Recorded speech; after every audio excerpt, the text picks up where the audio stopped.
নমস্কার বন্ধুরা, welcome to my channel মাঠে ময়দানে অফিসিয়াল। বন্ধুরা, এই ভিডিওতে আমি ইস্ট বেঙ্গল, মোহনবাগান ও ইন্ডিয়ান ফুটবল নিয়ে কিছু আলোচনা করব। তোমরা যারা যারা আমার ভিডিওটা দেখছো, আমার চ্যানেলটা প্লিজ সাবস্ক্রাইব করে নাও ইন্ডিয়ান ফুটবলের এরকমই আরো আপডেট পেতে। প্রথমেই যদি আমরা একটু ইস্ট বেঙ্গলকে নিয়ে কথা বলি, তো এর আগে রেফারিং নিয়ে বারবার AIFF কে কমপ্লেন করলেও কোনো কাজ হচ্ছে না দেখে ইস্ট বেঙ্গল ক্রীড়ামন্ত্রীর কাছে যাওয়ার অনুরোধ করেছিল। সেটা তো আগেই আমরা ভিডিওতে বলে দিয়েছিলাম, সবাই জানেও।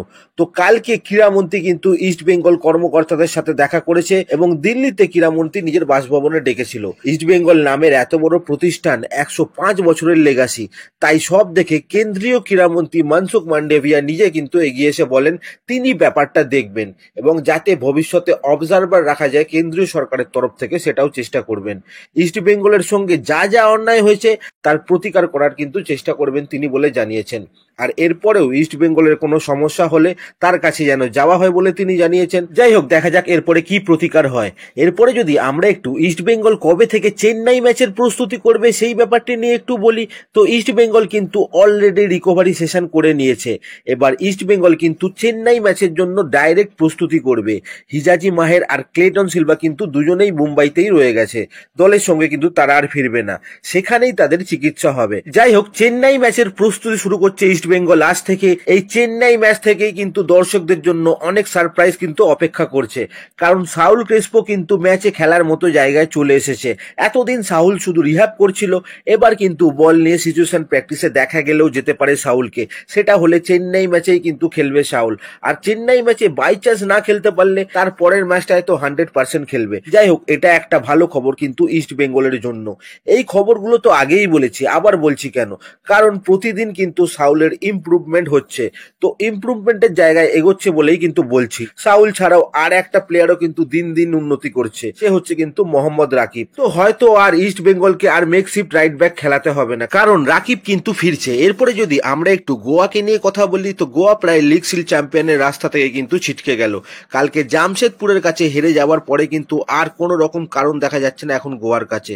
এখন কিন্তু মোহনবাগানের কাছে খোলা রাস্তা, কোনো বাধাই নেই চ্যাম্পিয়ন হওয়ার জন্য।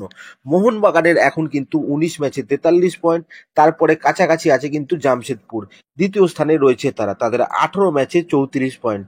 তো 9 পয়েন্টের একটা ডিফারেন্স কিন্তু ফার্স্ট আর সেকেন্ডের মধ্যে আছে। তো লিগ সিল চ্যাম্পিয়ন হলে মোহনবাগান কিন্তু কোনো কম্পিটিশন ছাড়াই চ্যাম্পিয়ন হচ্ছে, এটা বলাই যায়। গোয়া যে একটু কম্পিটিশন দিচ্ছিল তারাও কিন্তু ছিটকে গেল। যাই হোক, এরপরে যদি আমরা একটু দলবদল নিয়ে কথা বলি, তো প্রথমেই বলি সুমিত রাঠির কথা। তো সুমিত রাঠি কিন্তু মোহনবাগান ছেড়ে দিল, যেটা কিন্তু অনেক আগে সুমিত রাঠির করা উচিত ছিল।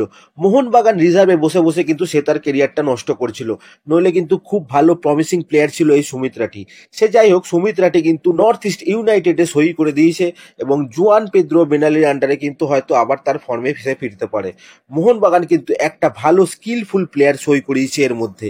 কেরালার সেন্ট জোসেফ থেকে 19 বছরের একটা অ্যাটাকার মোহাম্মদ নিয়াজ, তাকে কিন্তু সাইন করিয়ে নিয়েছে কিন্তু মোহনবাগান। এও কিন্তু ওই বিষ্ণু আজাদের মতো স্কিলফুল প্লেয়ার, দারুণ কিন্তু খেলেছে। সবাই বলছে এটা বিনো মিস করে দিয়েছে। যাই হোক, এরপরে যদি আমরা একটু ইস্ট বেঙ্গলের দলবদল নিয়ে একটু কথা বলি, তো ইস্ট বেঙ্গল কিন্তু একজন ডিফেন্ডারের সাথে কিন্তু অলরেডি কথাবার্তা শুরু করে দিয়েছে এবং কথাবার্তা কিন্তু একটা দিকে এগোচ্ছে বলে শোনা যাচ্ছে। ইস্ট বেঙ্গল কিন্তু লাইক ফর লাইক চেঞ্জ করবে, একজন ডিফেন্ডারের জায়গায় মানে হিজাজির জায়গায় কিন্তু ডিফেন্ডারই আনবে বলে ঠিক করেছে। সেইখান থেকে ডিফেন্ডারের প্রোফাইল কিন্তু যেগুলো ছিল ইস্ট বেঙ্গলের কাছে, তার মধ্যে কিন্তু একজন ডিফেন্ডারের সাথে কিন্তু কথাবার্তা একটু এগিয়েছে বলে আমরা শুনতে পাচ্ছি। যদি কিছুটা সলিড জায়গায় কথাবার্তা যায় তখন কিন্তু আমরা এটা নিয়ে কথা বলবো, আগে থেকে কিছু বলে লাভ নেই। অলরেডি কিন্তু ইস্ট বেঙ্গলের সমস্যাটা যেটা হয়েছে সেটা হচ্ছে এই ট্রান্সফার উইন্ডোতে ইস্ট বেঙ্গল কিন্তু দেখছিল মিডফিল্ডার আর উইঙ্গার, ডিফেন্ডার নেওয়ার কিন্তু কোনো পরিকল্পনাই ইস্ট বেঙ্গলের কাছে ছিল না। তো যদি মিডফিল্ডার লাগতো তাহলে কিন্তু অলরেডি ইস্ট বেঙ্গলের কাছে প্রোফাইল ছিল, প্রস্তুতি ছিল, ইস্ট বেঙ্গলের কিন্তু নিতে কোনো অসুবিধা হতো না। কিন্তু এখন লাগছে ডিফেন্ডার, তাই কিন্তু প্রথম থেকেই কাজ শুরু করতে হচ্ছে। প্রোফাইল বাছা, এজেন্টদের কাছে রিচ করা, সেই জন্য কিন্তু একটু সময় লাগছে, কারণ ক্লেটনের কিন্তু রিপ্লেসমেন্ট আপাতত ইস্ট বেঙ্গল কিন্তু এখনো দেখছে না বলে শোনা যাচ্ছে। জানি না কেন, কিন্তু ক্লেটনের কিন্তু কোনো রিপ্লেসমেন্ট কিন্তু এখনো অবধি দেখা হয়নি বলে খবর। শোনা যাচ্ছে মুম্বাইতে নিয়ে গিয়ে ক্লেটনকে চেক আপ করানোর পর একটা সিদ্ধান্ত হয়েছে যে ক্লেটনকে নাকি ইনজেকশন দিয়ে খেলানো হবে। তো এরকম ইনজেকশন দিয়ে দিয়ে ক্লেটনকে খেলানো হলে কি হবে জানি না, কিন্তু এরকমই হয়তো একটা সিদ্ধান্ত হয়েছে বলে শোনা যাচ্ছে। দেখা যাক এখন কি হয়।